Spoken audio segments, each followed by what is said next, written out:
Imagine ஒரு library. அதுல உலகத்துல இருந்த ஆல்மோஸ்ட் எல்லா அறிவும் இருந்துச்சுன்னா, சயின்ஸ், ஆஸ்ட்ரானமி, மெடிசின், ஏன்ஷியன்ட் சிவிலைசேஷன்ஸோட சீக்ரெட்ஸ் எல்லாமே ஒரே இடத்துல. ஆனா ஒரே ஒரு நாள்ல அந்த நாலேஜ் முழுக்க தீயில் கரைஞ்சிச்சு.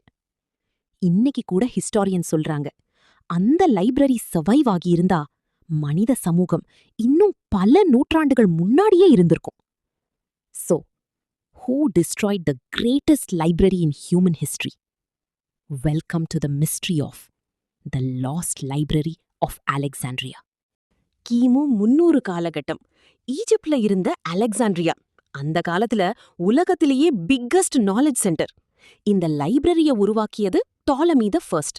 அவரோட ட்ரீம் என்னன்னா, உலகத்துல இருக்கிற எல்லா புத்தகங்களையும் எல்லா அறிவையும் ஒரே இடத்துல சேகரிக்கணும். அது ஒரு லைப்ரரி மட்டும் இல்ல, அது மனித அறிவின் ட்ரெஷர் வால்ட். அதுக்காக அலெக்சாண்ட்ரியா ஹார்பருக்கு வந்த ஷிப்ஸ் எல்லாத்தையும் செக் பண்ணுவாங்க. யார்கிட்ட ஸ்க்ரோல்ஸ் இருந்தாலும் அதை எடுத்துட்டு லைப்ரரிக்கு கொண்டு போவாங்க. ஒரிஜினல் காப்பிய லைப்ரரியில வைத்துக்கிட்டு டூப்ளிகேட் மட்டும் ஓனருக்கு திருப்பி கொடுப்பாங்க. இமேஜின் பண்ணுங்க, அந்த காலத்துல இன்டர்நெட் இல்ல, கூகுள் இல்ல, ஆனா உலகத்துல இருந்த நாலேஜ் எல்லாமே ஒரே பில்டிங்குள்ள இருந்துச்சு. அந்த லைப்ரரியில இருந்தது astronomy research, human anatomy studies, mathematics, geography, ancient inventions. சில ஹிஸ்டாரியன் சொல்றதுபடி அங்க 4 லட்சம் முதல் 7 லட்சம் வரை ஸ்க்ரோல்ஸ் இருந்திருக்கலாம். அதாவது ஏன்ஷியன்ட் வேர்ல்ட் இன்டர்நெட்.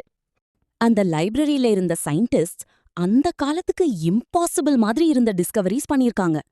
ஒருத்தர் எர்த் ரவுண்டுன்னு ப்ரூவ் பண்ணார். இன்னொருத்தர் எர்த் சர்க்கம்ஃபரன்ஸ கால்குலேட் பண்ணினார். ஷாக் என்னன்னா, அவர் கால்குலேட் பண்ண நம்பர் இப்போ மாடர்ன் சயின்ஸ் கால்குலேட் பண்ற வேல்யூக்கு ரொம்ப க்ளோஸ். அந்த காலத்துல சேட்டலைட்ஸ் கூட இல்ல, ஆனா அவர்களோட நாலேஜ் டெரிஃபையிங் அளவுக்கு அட்வான்ஸ்ட். இன்னும் ஸ்கேரி ஃபேக்ட் என்னன்னா, சில இன்வென்ஷன்ஸ், சில டிஸ்கவரிஸ் இப்போ நம்மகிட்ட இல்லாம இருக்கலாம். ஹிஸ்டாரியன்ஸ் பிலீவ் அந்த லைப்ரரியில லாஸ்ட் டெக்னாலஜிஸ் இருந்திருக்கலாம். Maybe advanced medicine, unknown machines, or ideas far ahead of their time. Imagine, ஒரு ஃபயர். ஒரு நாள் எல்லாமே மாறுச்சு. யார் டெஸ்ட்ராய் பண்ணாங்க? இதுதான் ஹிஸ்டரியில பிக்கஸ்ட் மிஸ்ட்ரி. ஒரு தியரி படி, ஜூலியஸ் சீசர் ஈஜிப்ட் வார் டைம்ல ஷிப்ஸுக்கு ஃபயர் வைத்தப்போ அந்த ஃபயர் ஹார்பர்ல இருந்து ஸ்ப்ரெட் ஆகி லைப்ரரி எரிஞ்சிச்சு. ஆனா சில ஹிஸ்டாரியன்ஸ் சொல்றது அது கம்ப்ளீட் டிஸ்ட்ரக்ஷன் இல்ல. மற்றொரு தியரி, ரிலிஜியஸ் கான்ஃப்ளிக்ட்ஸ் நடந்த டைம்ல இந்த நாலேஜ் டேஞ்சரஸ்னு நினைச்சு டிஸ்ட்ராய் பண்ணப்பட்டதாம். மற்ற சிலர் சொல்றது பல வருடங்களாக ஸ்லோலி கொலாப்ஸ் ஆகியிருக்கும். Neglect, Wars, politics, religious tensions எல்லாமே சேர்ந்து அந்த லைப்ரரிய ஸ்லோலி இரேஸ் பண்ணியிருக்கும். ஆனா உண்மை என்ன? யாருக்கும் தெரியாது. ஒரு சிவிலைசேஷனோட பிரெயின் மெதுவா அழிஞ்சிச்சு. ஒரு நாள் மட்டும் இல்ல, பல வருடங்களாக ஹியூமனிட்டி தனது ஓன் நாலேஜையே லூஸ் பண்ணிச்சு. ஒரு செகண்ட் இமேஜின் பண்ணுங்க, அந்த லைப்ரரி இன்னும் இருந்திருந்தா நம்ம உலகம் எப்படி இருந்திருக்கும்? மேபி மாடர்ன் மெடிசின் செஞ்சுரிஸ் முன்னாடியே வந்திருக்கும்.